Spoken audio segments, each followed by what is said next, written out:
अस्सलाम वालेकुम तलबा। तीसरा पार्ट स्टार्ट कर रहे हैं बायोमोलिक्यूल्स का। तीसरा जो टॉपिक है ये है लिपिड्स के हवाले से। लिपिड्स क्या होते हैं?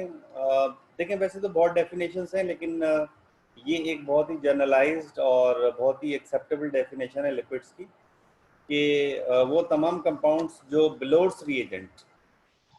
रिएजेंट्स में सॉल्युबल हों वो लिपिड्स कहलाते हैं। ये थोड़ी स्पेलिंग ज़रा गलत होगी, इसको सही कर लीजिएगा कि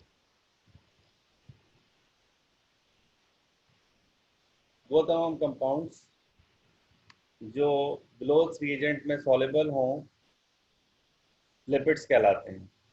for example oils, fats, waxes और स्टेरॉइड्स, इनसे हम वाकिफ़ हैं।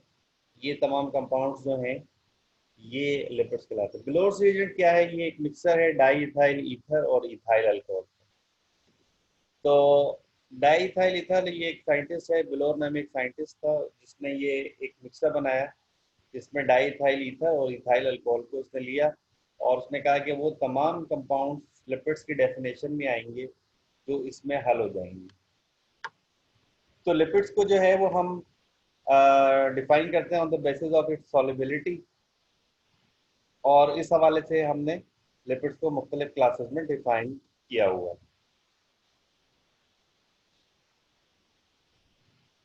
अच्छा, लिपिड्स जो हैं वो ऐसे मॉलिक्यूल्स हैं जो वाटर सॉल्युबल नहीं होते और बॉडी के अंदर मौजूद होते हैं और इनके बहुत इंपॉर्टेंट फंक्शंस होते हैं। ये ऑर्गेनिक सॉल्वेंट्स या नॉन पोलर सॉल्वेंट्स के अंदर सॉल्युबल होते हैं और बहुत सारे fats, oil, waxes, vitamin, hormones, ये सब जो हैं वो लिपिड्स पर मुश्तमिल होते हैं। एक जनरल फार्मूला ये है कि हमारे पास एक ट्राई ईस्टर है, यानी ये फैट का एक जनरल फार्मूला है, ट्राई ईस्टर, जिसमें हमारे पास तीन फैटी एसिड के मॉलिक्यूल होते हैं। एक फैटी एसिड ये है, दूसरा ये है और तीसरा ये है। अब फैटी एसिड जो है वो ग्लाइसरॉल के मॉलिक्यूल के साथ रिएक्शन कर लेता है। तो जब फैटी एसिड ग्लाइसरॉल के मॉलिक्यूल के साथ रिएक्शन करता है तो ग्लाइसरॉल से OH और यहाँ से H निकल जाता है और यहाँ पर इनके दरमियान बॉन्ड बन जाता है। तो ये कहा गया ट्राई ईस्टर। हमें पता है कि एसिड और अल्कोहल मिलकर ईस्टर बनाते हैं। तो फैटी एसिड और ग्लाइसरॉल जब आपस में मिलते हैं तो तीन फैटी एसिड एक ग्लाइसरॉल के मॉलिक्यूल से मिल जाते हैं और इस तरह जो हमें प्रोडक्ट मिलती है वो हम इसको कहते हैं कि ये एक फैट है।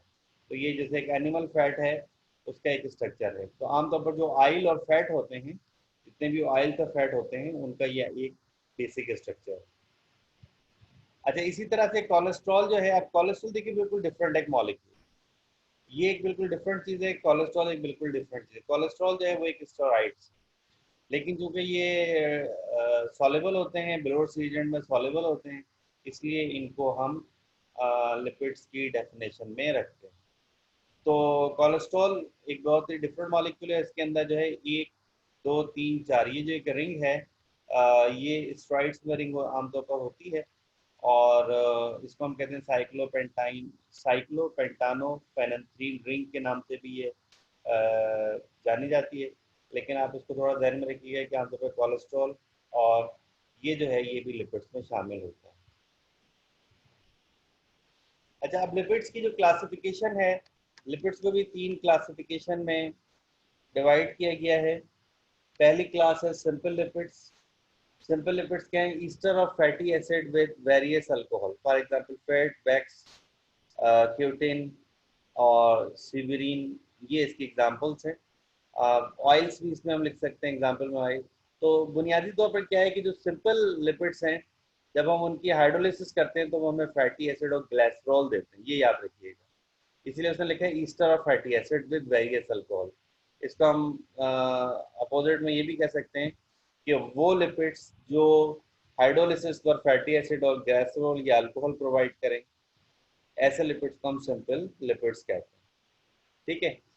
दूसरी जो है कंपाउंड लिपिड, कि जब हम लिपिड्स की हाइड्रोलिसिस करें तो फैटी एसिड और ग्लाइसरॉल या अल्कोहल के अलावा हमें उसमें कोई और चीज़ मिले, यानी फॉस्फोरिक एसिड मिले, कार्बोहाइड्रेट मिले, कोई प्रोटीन मिले, तो ऐसे जो लिपिड हैं इनको हम कंपाउंड लिपिड्स कहते हैं। जैसे यहाँ पर उसने लिखा हुआ है कि ester of fatty acid with alcohol contain additional group, यानी फैटी एसिड और अल्कोहल तो है और इसके अलावा एक और कोई एडिशनल ग्रुप हो, जैसे फॉस्फोलिपिड, यानी लिपिड के साथ फॉस्फोरिक एसिड होगा।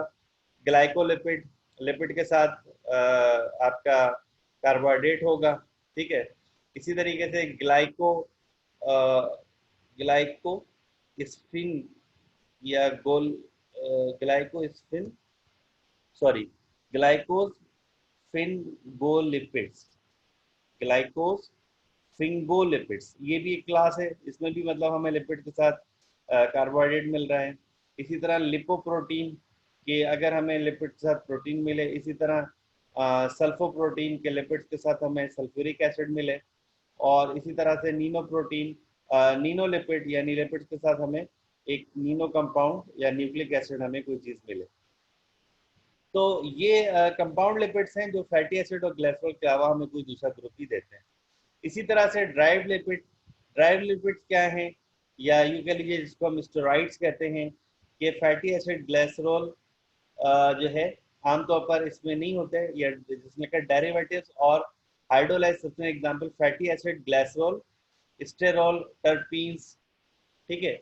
तो इसमें फैटी एसिड ग्लिसरॉल भी हो सकते हैं, लेकिन ज्यादातर इसमें फिर दूसरे कंपाउंड, जैसे भी हमने स्टेरॉइड्स की बात की थी, कोलेस्ट्रॉल है, यहाँ पर जैसे स्टेरॉल की एग्जांपल है, टर्पीन्स हैं, और विटामिन डी है, विटामिन ए है, कैम्फर है। तो इस तरह की चीज़ें अगर हमें मिलें तो फिर ये जो लिपिड्स होते हैं इनको हम ड्राइव लिपिड कहते हैं, और इसको आमतौर पर तीसरी क्लास स्टेरॉइड्स में भी रखा जाता है।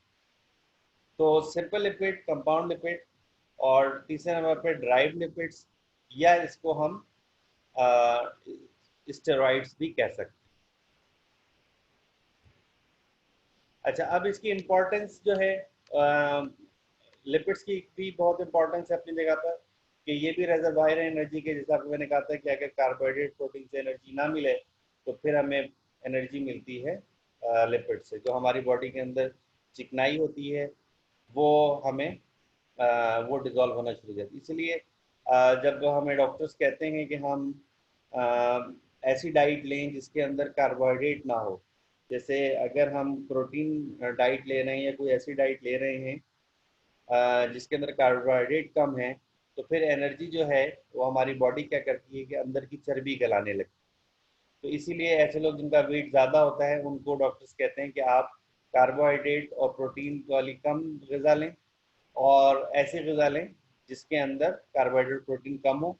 जब हम वो गज़ा लेते हैं तो फिर हमारी बॉडी के अंदर कार्बोहाइड्रेट और प्रोटीन से एनर्जी नहीं बनती, फिर हमारी बॉडी के अंदर जो चर्बी है वो एक्सेस चर्बी पिघलना शुरू होती है, और फिर वो हमारी बॉडी को एनर्जी प्रोवाइड करती है।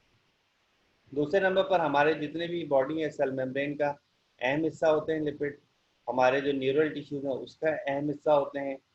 और एक इम्पॉर्टेंट चीज़ ये है कि हमारी बॉडी में इंसुलेटर प्रोटेक्टिव कोटिंग के तौर पर इस्तेमाल होते हैं। मिसाल के तौर पर जैसे किडनीज हैं, किडनी के चारों तरफ जो है वो चर्बी की एक लेयर होती है, लिपिड्स की एक लेयर होती है, कि अगर बाहर से कोई झटका लगे तो ये उसको उस झटके को बर्दाश्त कर सके। तो बहुत सारे ऑर्गन्स पर जो है वो लिपिड्स या चर्बी की एक लेयर होती है जो कि एक प्रोटेक्टिव के तौर पर इस्तेमाल होती है। और इसी तरह जो कुछ हमारे पास लिपिड्स हैं वो एज अ विटामिन भी हम इस्तेमाल करते हैं। तो ये जो टॉपिक है ये यहाँ पर कंप्लीट होता है।